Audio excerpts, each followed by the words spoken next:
Hello বন্ধুরা, welcome to my YouTube channel SB sports আড্ডা। চলে এসেছি নতুন একটা ভিডিও নিয়ে। আশা করি তোমরা ভালো আছো, সুস্থ আছো, আর খেলা দেখতে থাকো, খেলাকে সাপোর্ট করো, অনেক করে লাইক করে দাও, কমেন্ট, শেয়ার, এবং যদি ভিডিওগুলো ভালো লাগে তাহলে কিন্তু অবশ্যই তোমরা সাবস্ক্রাইব করে দাও। চলো ভিডিওটা এগোনো যাক, বেশি সময় নষ্ট করবো না।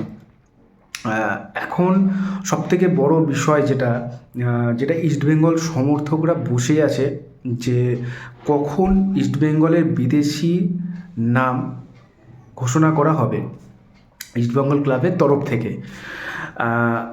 অনেকেই বলছিল যে শুক্রবারের মধ্যে কিন্তু বিদেশি সাইন হবে। যতদূর খবর, যে মোটামুটি তার সাথে কিন্তু কোচ, পুরো ব্যাপারটা আমি আগেও বলে রাখি, এই পুরো যে সার্কেলটা হচ্ছে তার মধ্যে কোচের ভূমিকা কিন্তু 100%। কেন 100%? ইস্টবেঙ্গল ক্লাব এবং ম্যানেজমেন্ট দুজনেই সায় দিয়েছে যে টিমের যাবতীয় জিনিস দেখবার এবং কোন প্লেয়ারকে আনতে হবে, কি করতে হবে না করতে হবে, সেই পুরো দায়িত্বটা কিন্তু কোচের ওপর। কোচ সেই মতো প্লেয়ার দেখছে, এবং এইখানে কিন্তু অনেক ধরনের জিনিস চলছে, মানে শুধু একটা বিষয়ের ওপর না। যতদূর শোনা গেছে যে সেভেরিও টোরো আর পার্দোকে আপাতত কিন্তু এখন ছাড়ছে না ইস্টবেঙ্গল। সুপার কাপে তাদেরকে রেজিস্টার করা হবে না, তাদের নামগুলো কিন্তু রেজিস্টার করা হবে না।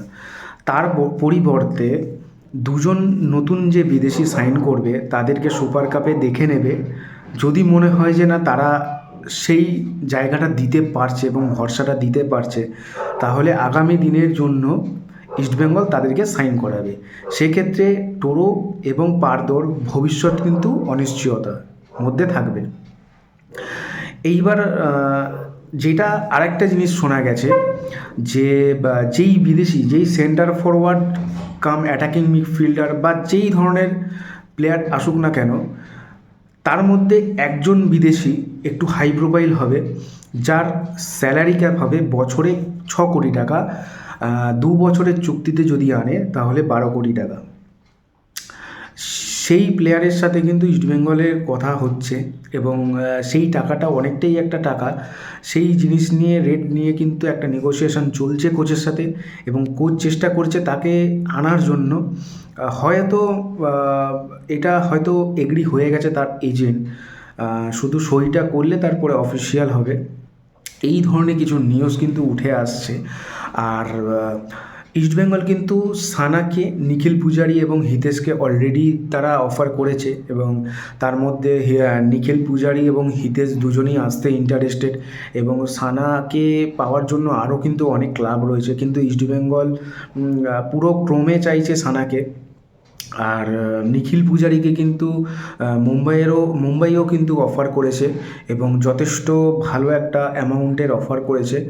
আর ইস্টবেঙ্গল কোনো রকমই কিন্তু চাইছে না নিখিল পূজারি তাদের কাছ থেকে ছিনিয়ে নিয়ে যাক অন্য টিম। যে কোনো প্রকারে কিন্তু ইস্টবেঙ্গল ঝাঁপাতে মরিয়া নিখিল পূজারির জন্য।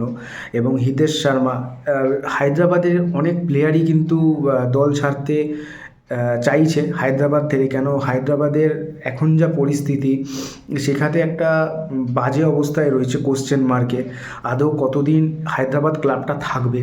সেক্ষেত্রে প্রত্যেকটা প্লেয়ার কিন্তু তাদের নিজের ভবিষ্যতে চাইছে যে বেটার কোনো অপশান।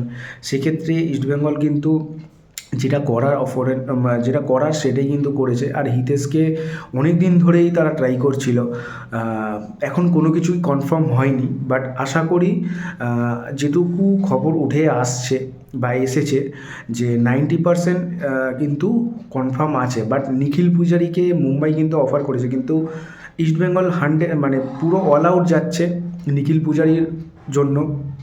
যেমন প্রক্সোখান গিলের বিরুদ্ধে গেছিল, তা সানাকেও ট্রাই করছে। যদি সানাকে পাওয়া যায় তাহলে ডিফেন্স আরও মজবুত হবে, নিখিল পূজারিকে পেলে আরও মজবুত হবে টিমটা, এবং হিতেশ শর্মা এলে মাঝমাঠ। এবং যেই নতুন বিদেশি আসবে, দুটো বিদেশির মধ্যে আমার মনে হয় অ্যাটাকিং মিডফিল্ডার এবং ডিফেন্সিভ মিডফিল্ডারে একজন আসবে, বা ডিফেন্সিভ মিডফিল্ডার আর ডিফেন্সে খেলতে পারে একটা প্লেয়ার আসবে, আর একটা জেনুইন ফরওয়ার্ড আসবে যে শুধু গোল চেনে আর কিচ্ছু চেনে না।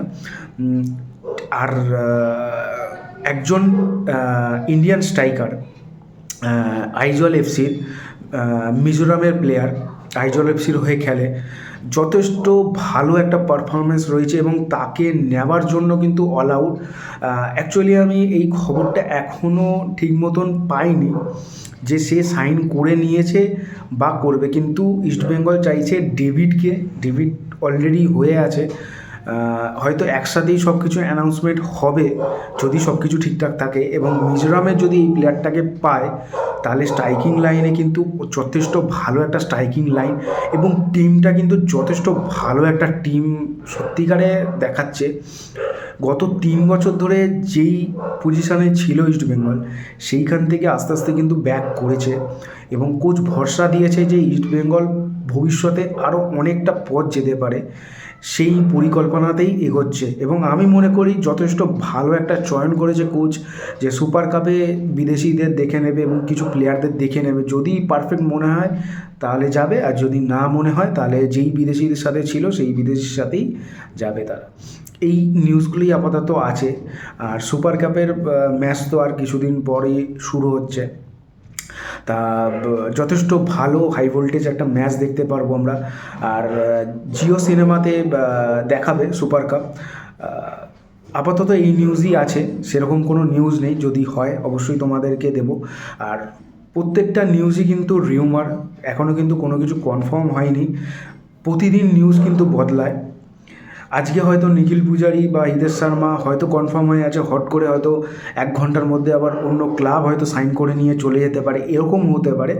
বাট ইস্টবেঙ্গল প্রত্যেক যে কটা প্লেয়ারকে টার্গেট করেছে, প্রত্যেকটা প্লেয়ারের অল আউট যাচ্ছে প্লেয়ারের ওপর, এবং এটুকুনি আশ্বাস রাখুন যে হয়তো সব প্লেয়ারকে যদি না পায়, কিছু কিছু মেন প্লেয়ারদের কিন্তু ইস্টবেঙ্গল নেবে, এটাই আপাতত শোনা গেছে।